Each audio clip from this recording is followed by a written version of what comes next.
Marieta Andrada o Nanay Mayet ay isang pinuno ng samahan ng mga nakatatanda sa Caloocan City at home care volunteer na nagsisilbi sa kapwa niya nakatatanda.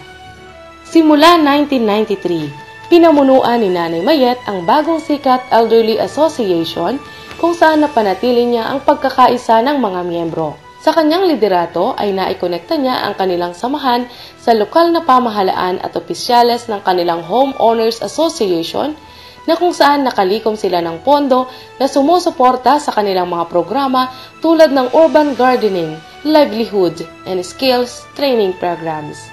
Simula 2003, si Nanay Mayet ay naging community home care volunteer kung saan aktibong umiikot at nagbibigay ng serbisyo sa mga nakatatandang may karamdaman, kapansanan, lalo't higit ang mga hindi na nakatatayo o bedridden. Taong 2010, siya rin ay naging volunteer ng group home kung saan nag-aalaga siya ng mga abandonadong lola sa group home.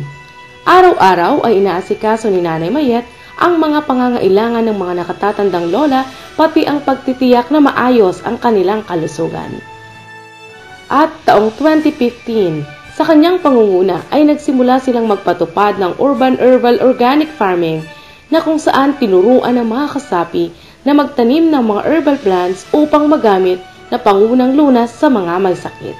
Sa kasalukuyan, aktibong pinuno si Nanay Mayet ng kanilang samahan at tumutulong sa pagpapatupad ng kanilang programang Burial Fund Benefit at Butika Binhi na matagal nang ipinapatupad ng samahan. Si Nanay Mayet ay tunay na inspirasyon at tunay na nagsisilbi sa kanyang kapwa nakatatanda, sa kanyang kinabibilangang komunidad, sa pagtugon at pagpapataas ng kamalayan tungkol sa mga isyong kinakaharap ng mga nakatatanda.